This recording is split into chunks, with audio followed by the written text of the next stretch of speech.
Assalamualaikum warahmatullahi wabarakatuh. Perkenalkan, saya Ari Yunaini dengan NPM 231304119. Saya mahasiswa Pendidikan Bahasa dan Sastra Indonesia, Fakultas Keguruan dan Ilmu Pendidikan Universitas Lampung. Pada kesempatan kali ini, saya akan mempraktikkan pembelajaran Mikro BSI, keterampilan menjelaskan dengan materi memahami cerpen siswa kelas 11 Kurikulum Merdeka. Sekian dari saya, selamat menyaksikan. Wassalamualaikum warahmatullahi wabarakatuh. Waalaikumsalam, Ibu. Selamat pagi, murid-murid. Pagi, Ibu. Sedang apa, Nak? Sedang minum, Ibu. Ya.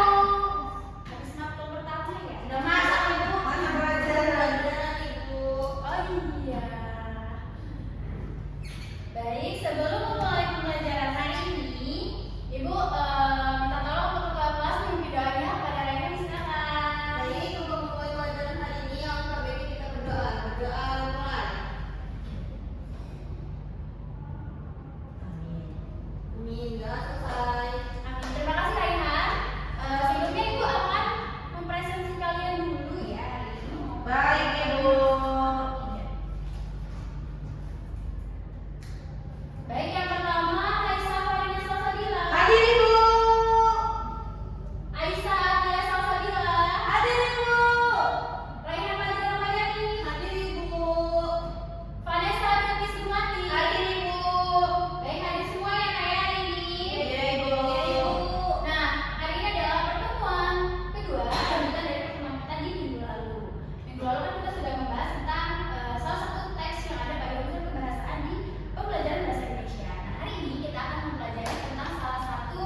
secara cermat dan jelas, jadi singkat, jelas.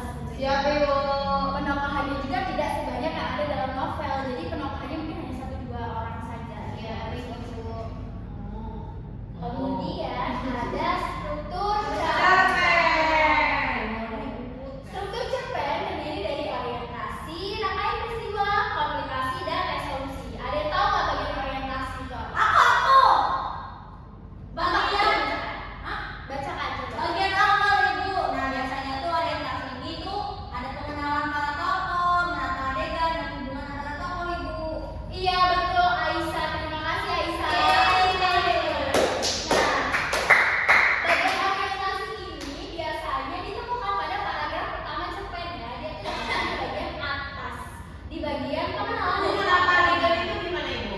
menata adegan itu seperti gambaran dari adegan yang tertata di dalam cerpen itu. Jadi digambarkan dalam orientasi tersebut loh. Jadi kita udah mau kayak, oh ini nanti alur ceritanya itu seperti ini, nanti adegannya itu seperti ini. Sudah bisa dibaca dari orientasi itu. Baik, Oke. Ibu. Kemudian yang kedua adalah rangkaian peristiwa. Kisah akan berlanjut melalui serangkaian peristiwa satu ke peristiwa lainnya yang tidak terduga. Nah, Maksudnya plot twist gitu ya, Bu? iya betul sekali Vanessa. Jadi Jadi dia dia tidak tahu terduga. pilot bawa tipis. Pada yang Selanjutnya Vanessa. Selanjutnya adalah komplikasi. Selanjutnya adalah komplikasi.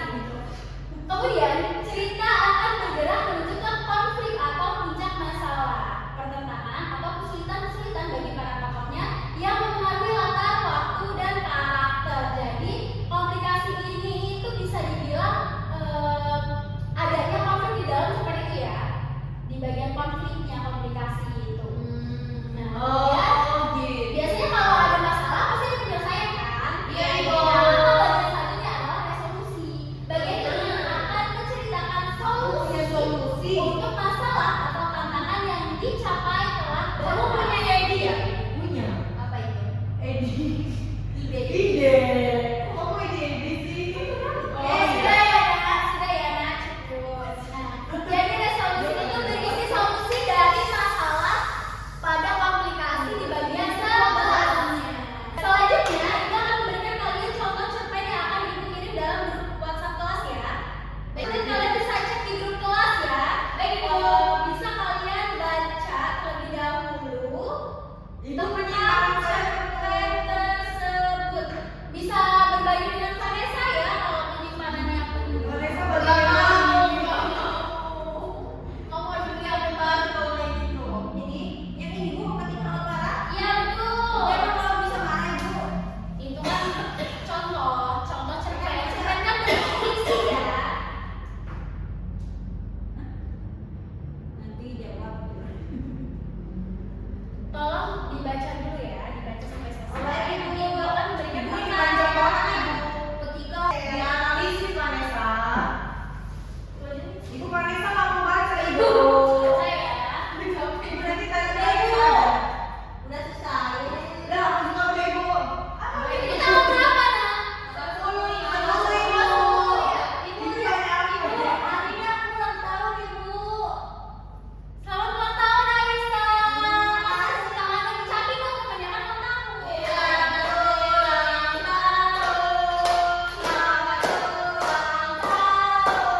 Nanti diucapkannya di halaman Katanya di sini, katanya di sini Aisyah sama cerita dari seorang, Ibu. Ih, jangan bocoran sih. Apa? 3. Boleh aku puasa.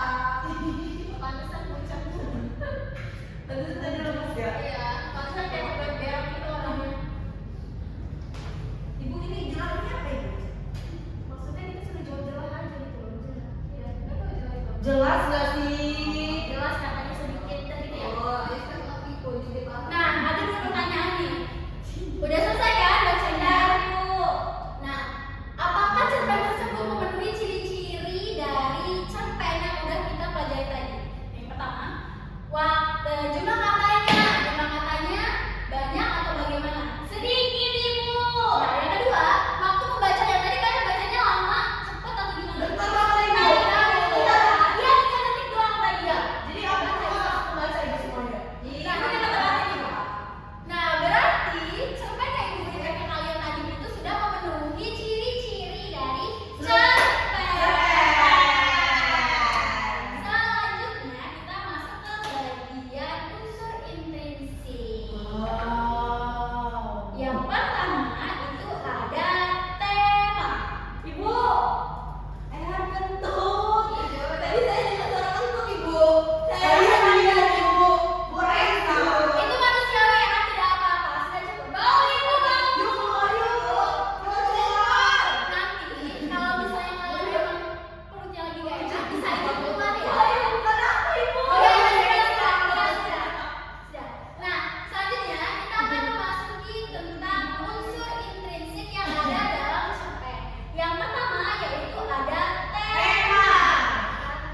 Enggak loh, Tidak kalian sopan. sopan. Diskusi. Sudah, cukup.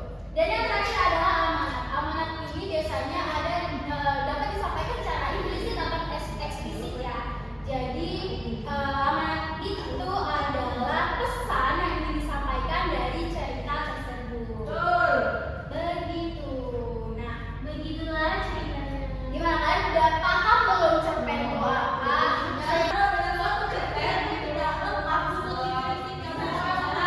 Tidak ada alurnya atau tidak ada penjelasannya nih. Itu tidak bisa ya, karena unsur implisit itu unsur pembangun dari dalam cerpennya tersebut. Jadi kalau tidak ada satu ya tidak akan jadi. Kayak Seperti itu. Ya, seperti itu. Nah, sebelum memasuki akhir dari pertemuan kita hari ini, Ibu mau refleksi sedikit tentang pemahaman kalian mengenai cerpen. Nah, Ibu mau tanya satu-satu ya. Nah, Ibu mau nanya nih, ada berapa ciri-ciri dari cerpen? Aku Ibu. Ya, Raisa coba jawab ada berapa? 8 Ibu. Ya, betul sekali. Yeay. Kemudian ada berapa struktur cerpen? Saya Ibu. Ada baik. Ih, betul. Masuk ke tangan Ibu Raisa.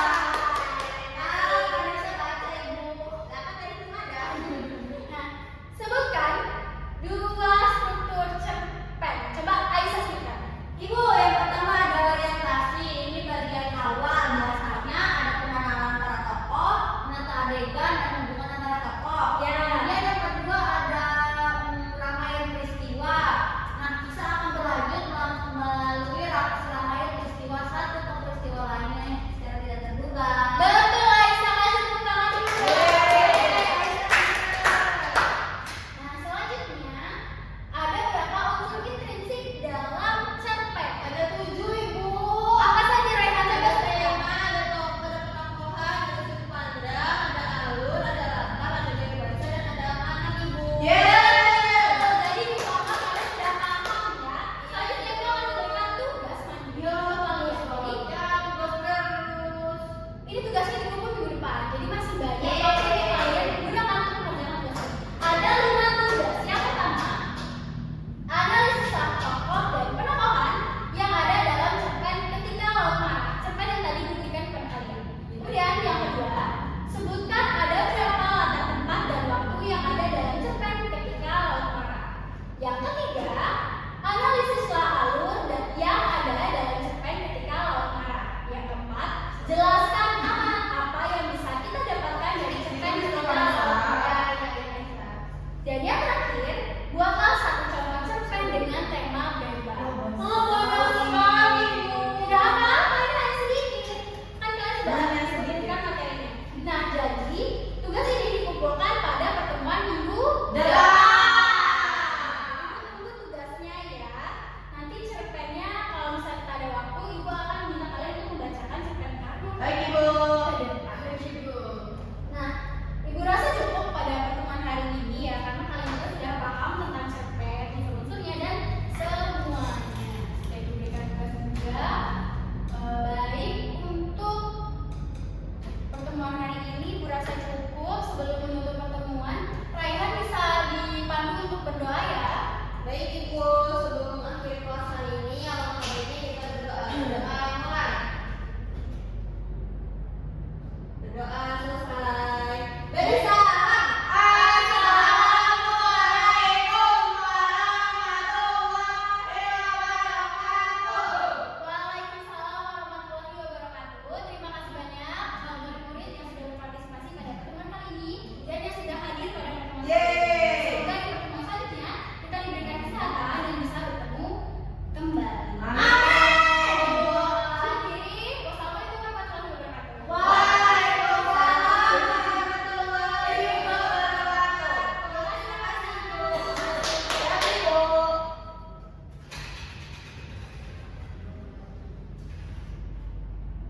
Assalamualaikum warahmatullahi wabarakatuh.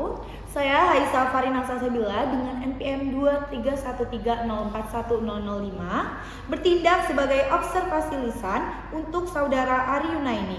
Berikut adalah hasil observasi kedua, keterampilan menjelaskan pembelajaran micro teaching dengan topik memahami cerpen Bahasa Indonesia kelas 11 kurikulum Merdeka yang dilaksanakan pada hari Jumat tanggal 10 Oktober 2025 pukul 11.15 WIB di ruang micro teaching FKIP Universitas Lampung. Kejelasan. Yang pertama, guru menyadari adanya keterbatasan perbendaharaan kata-kata dan ungkapan yang dimiliki siswa, maka itu guru tidak menggunakan kalimat yang berbelit-belit. Ya. 2. Guru menghindari penggunaan kata-kata yang meragukan dan yang berlebih-lebihan. Ya. Penggunaan contoh dan ilustrasi.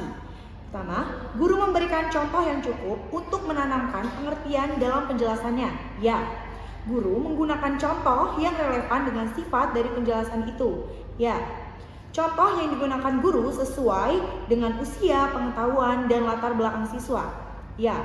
Pengorganisasian. Guru menunjukkan dengan jelas pola atau struktur sajian, khususnya hubungan antara contoh-contoh dan generalisasi hukum rumus. Ya. Guru memberikan ikhtiar butir-butir yang penting, baik selama pelajaran maupun pada akhir pelajaran, dan bila perlu memberikan penjabaran tambahan. Ya, guru mengadakan variasi suara dalam memberikan penekanan pada hal-hal penting dalam penjelasannya. Ya, butir-butir penting dalam penjelasan diberi tekanan dengan cara mengulanginya, mengatakan dalam kalimat lain atau menyebutkan satu demi satu seperti 1, 2, dan seterusnya. Ya, penekanan yang berbeda diberikan pada dengan mimik isyarat ataupun dengan gerakan selama pelajaran berlangsung.